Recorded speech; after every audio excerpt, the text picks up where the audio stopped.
My friend Sandra had always been the flirty type. She loved the game of cat and mouse and laughingly called herself the master of seduction. We had grown up together, our moms were best friends, and by default, we were expected to be the same. But we were very different people. I was the athletic one, hyper-focused on scholarships and winning trophies, while Sandra, her attention was on dating, reality shows, and makeup tutorials. As we grew up, we'd both bring home trophies. Mine were shiny ones with my team's name on them. Hers were expensive tokens of affection from her pursuers. "This one's Prada," she'd smile triumphantly, while she dangled the purse in my face. "That's cool." I really didn't care, to be honest, but she was happy about it, so I would play along. Once we reached 18, we both moved out of our parents' homes. And since our moms used to live together when they were our age, we were expected to do the same. Rent in the Bronx was super expensive, so having a roommate was just about the only way to do it. And while Sandra was not my ideal candidate for roommate selection, I knew her parents would cover the rent, and so it was one less thing for me to worry about. Sandra was attending esthetician school, and I swear our bathroom was crammed with every imaginable brand of makeup and skincare product on the planet. She had a routine of meeting men online and having them take her out to lunch and dinner every day. "I never pay for meals," she giggled. "Aren't you afraid of getting caught?" "Not really, I'm careful." Unlike Sandra, my days were more mellow. I would go to my internship where my boss and I would mull over dusty items that were ushered into his antique shop. I was working on becoming an appraiser, and I felt really fortunate that Mr. Tisdale was willing to hire me without really any experience at all. When I wasn't working, I was playing softball or hanging out with my new friends. I kept my life simple. It was peaceful and I was happy. "Your job sounds so boring," Sandra said while she strained to apply mascara in the bathroom mirror. The comment wasn't worth responding to, so I ignored it. "Anything special tonight?" I pushed her over a little bit so I could brush my hair in the mirror as well. "Well, I'm going out to dinner with a stockbroker. I mean, he's kind of lame and out of shape, but he's picking me up in a town car." Her red hair seemed to have an eerie glow as she spoke. "You're the devil." She winked at me. Her mascara was perfectly applied, and she grabbed her designer handbag and walked out the door. While Sandra had a big night out, I was headed to the living room with a bowl of my favorite cereal and a novel. My cat Herbert jumped into the recliner and sat next to me. He purred wildly and got scratches. Time passed by, and before I knew it, Sandra had returned, dramatically flinging open the door and knocking over the coat rack as she stumbled in. "That was ridiculous," she slurred. I looked up from my book, knowing that I wasn't going to get the next chapter done anytime soon. "I'm guessing you didn't have a good dinner?" I might have smirked a little.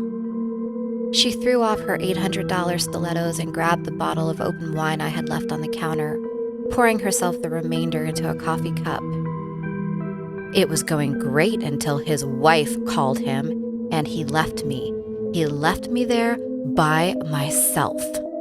I was mortified. I found myself struggling not to smile. It was always funny to watch when her deceptions backfired. "Did you have to walk home?" "No, I called a damn rideshare and I had to sit with strangers. They were drunk, by the way." "Oh, that's terrible. Are you laughing?" "Never." She squinted at me, sensing my lack of empathy, and she stormed off, slamming the door behind her. I got to finish my chapter in peace, and then I went to bed. The next morning, I woke up to see Sandra, ass and up in the living room, doing yoga and gloating. "Good morning, sunshine." "You're in a better mood." I poured my extra bold coffee into my travel mug and gathered my things for work. Look on the counter. She was gloating like a cat that caught a mouse. And there on the counter was a small jewelry box. I unfolded the tissue to find a brass bracelet with an amber stone at the centerpiece. He apologized. I picked up the brooch and examined it. It wasn't as expensive as she thought, but I decided not to tell her that. I'm happy for you. I headed to work, shutting and locking the door behind me and leaving Sandra in her downward dog. 3 hours later, a text appeared on my phone, and I carefully placed down the Chinese vase and read it. "Going on a date, don't wait up."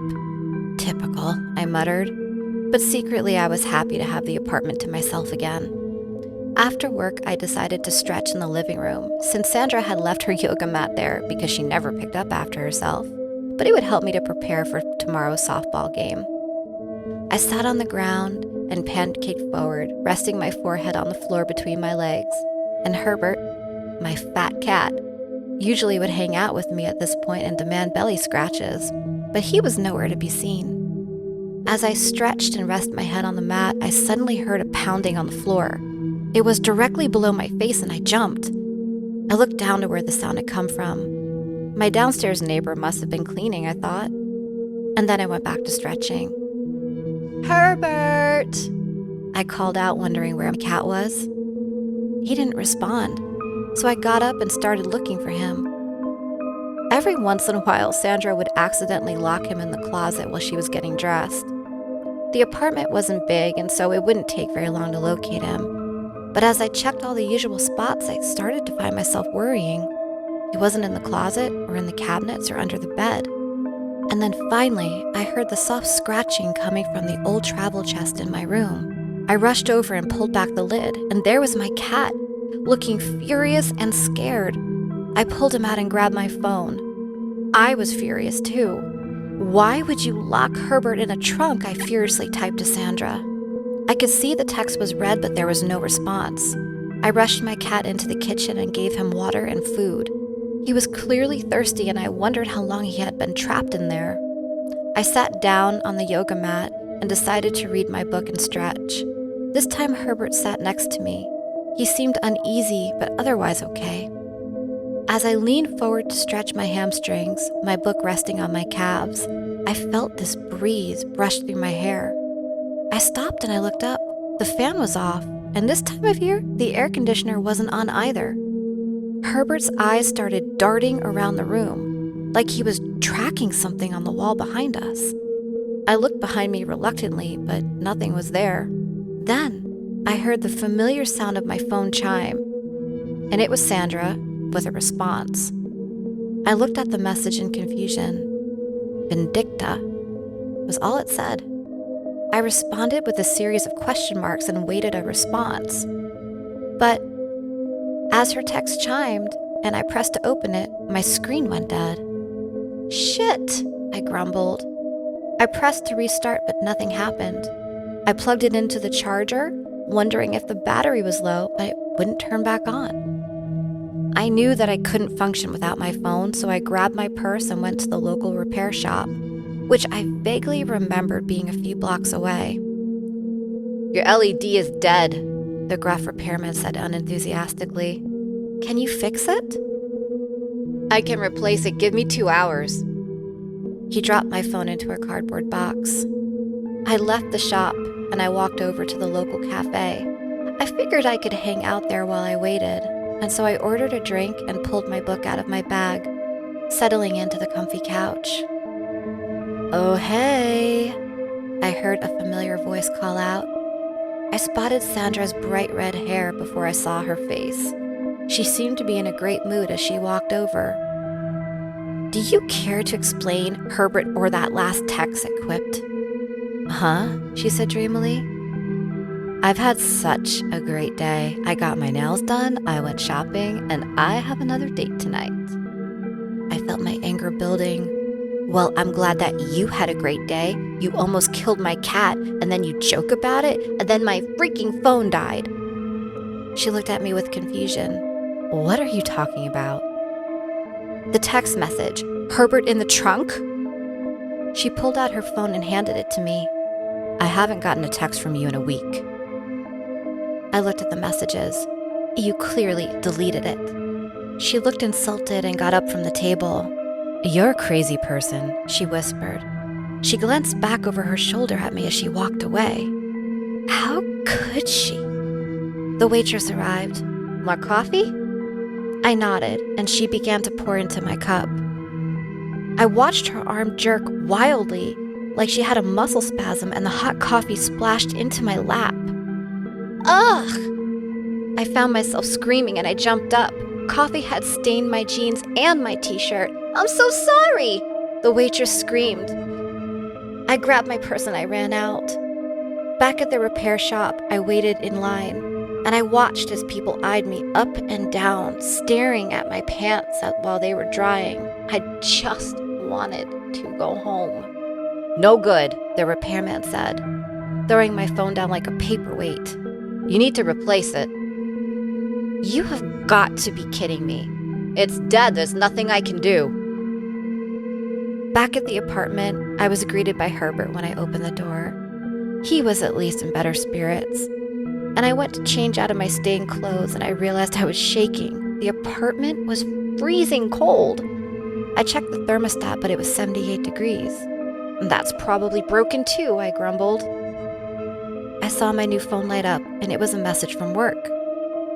You sold the vase for $2,000 under value. What were you thinking? I looked at my phone in disbelief. I have always double-checked with my boss before a sale. That can't be right, I responded. It's right, he replied. You're on probation. One more fuck up and you're done. I felt my face turn hot and my hands started to tremble. I always made sure of the price before selling anything. This couldn't happen. But looking at his message, I knew not to respond.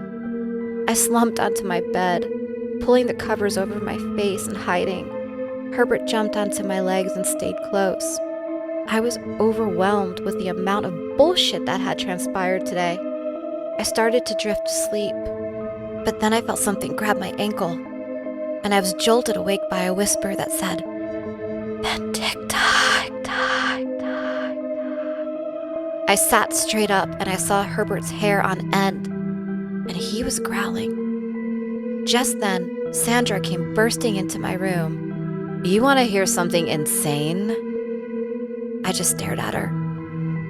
So the guy that I was on the date with the other night, well, I thanked him for the present, and he said he never sent it. What? I was so stressed and disoriented, and honestly, I didn't really care. Yeah, it wasn't from him. It turns out his wife's brother is into some kind of occult shit, and he sent it.